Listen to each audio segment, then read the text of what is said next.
will get through this. I know our city, and we are a resilient community, and we are a city that will support one another as we move forward in this scary time. That's Providence Mayor Brett Smiley trying to reassure his city tonight as the search for the Brown University gunman continues. Good evening, I'm Emily Volz. And I'm Patrice Wood. Police released a few new details today during a news conference you saw here on NBC 10. Maybe most important, this map. The green lines show where police have the person of interest on camera before the shooting, and the red after the shooting. He was last seen near Ives and Pittman. Police want anyone in that blue box area, that's the Fox Point neighborhood, to check any cameras they may have to see if they have the person of interest on video. We also learned a little bit of good news today. Another student has been released from the hospital. That's 3 so far. There's also a second person police are trying to find, someone who may have information to contribute. Our team coverage starts tonight with NBC 10's Dan Janig, who has new details from the news conference. Dan. Hi, Emily and Patrice. We come on the air at 6 o'clock with some new information from this news conference that wrapped up a short while ago. That map is key because if you live in this area and you look at the area that they're trying to find video and information, you may be surprised that it's actually larger than some of us thought. We also got new details on new video as well as new details on evidence. Let's start with that new video. Police releasing this video of an individual they want to speak with. Here's why they want to speak to this person. In the video that they released yesterday, the 6 minutes from the FBI, the person of interest sees this individual, appears to turn around and run away, which may suggest that either the person of interest recognized this person and didn't want to be spotted in the area. Either way, police want to talk to this person, and the images they have of this individual are very, very clear. Now let's go to the suspect picture. This is who they're trying to find. They're still trying to find information. They're gathering video. They're gathering information. They're going through trash. They're knocking on doors, and they need to pin this person down. I want to talk about the cameras around the classroom. I know that we've been zeroing in on this, and that's because parents at Brown have been really upset about this. We asked point blank and didn't necessarily get answers. But after the news conference, I asked the Attorney General about what he had said yesterday, that there were no cameras in the older building where the classroom shooting took place, but it was connected to the newer building where there were cameras. Here's what he said.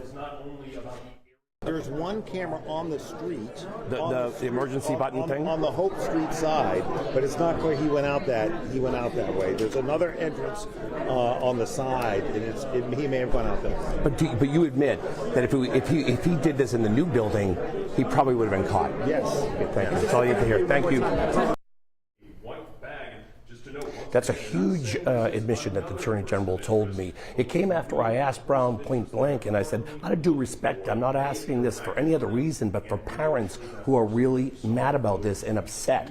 And I asked the Brown University, come clean, be honest. Were there cameras there? There are cameras in this building, and as I answered the previous question, we have turned over all evidence that we are holding at Brown to law enforcement and are cooperating fully with them. So you're saying that there's a camera, you're saying there's cameras in the building. I was told yesterday there wasn't cameras in the building. The Attorney General said, old building, no cameras, attached to a new building with cameras.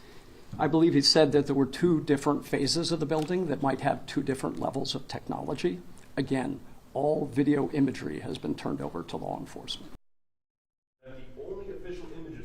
All right, so that's where we stand right now. And the reason why that's key is that if they had had video, the Attorney General, you heard it here on NBC 10, says they probably would have already solved this case, or it may have deterred the alleged suspect. We'll get more information on that. But video has really played out to be the most important part of this. The I-Team's Brian Crandall is here with me at that news conference and asked several questions about the video evidence and other evidence they've collected. Well, there is other evidence. They confirmed here that there is DNA evidence from the scene as well, but so much of the public focus is on that video and trying to identify that person of interest. The man in the mask, some of those images have been out for days now, but as far as we know and from what we've heard here, investigators are no closer to knowing who that is. Colonel, you mentioned there is other evidence, but at this point, how much of this investigation turns on the public identifying who's in those images? And are you discouraged or surprised that after a couple of days of it being out there, you haven't gotten anything more concrete? No, I think this is, like I said earlier, it's a very intense investigation, and I think it's going to take public assistance. It's actually going to take, obviously, 21st century policing involving technology.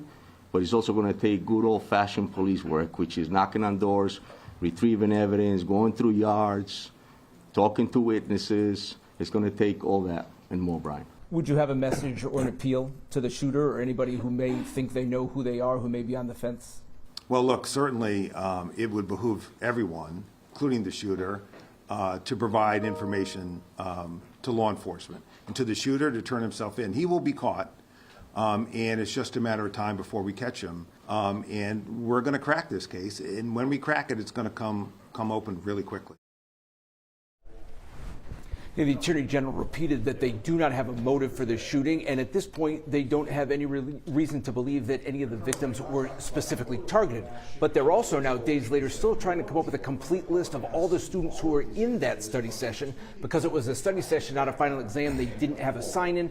Colonel Perez, the police chief, did, though, say that there were people in the room who say the person of interest that we see in the images matched the description they had of the person who came in there and started shooting down. Right. And as we pointed out in our questions, they do have DNA evidence, but unless this person has a prior offense and their DNA is on record, it's tough to match up. So they need something to match. Right. To. So this is just another hurdle. So if you recognize that individual or anything about the suspect, you want to call the tip lines. We have them on turnto10.com and, of course, at police. I'll be back at 7 with more coverage here from Providence. Patrice, Emily?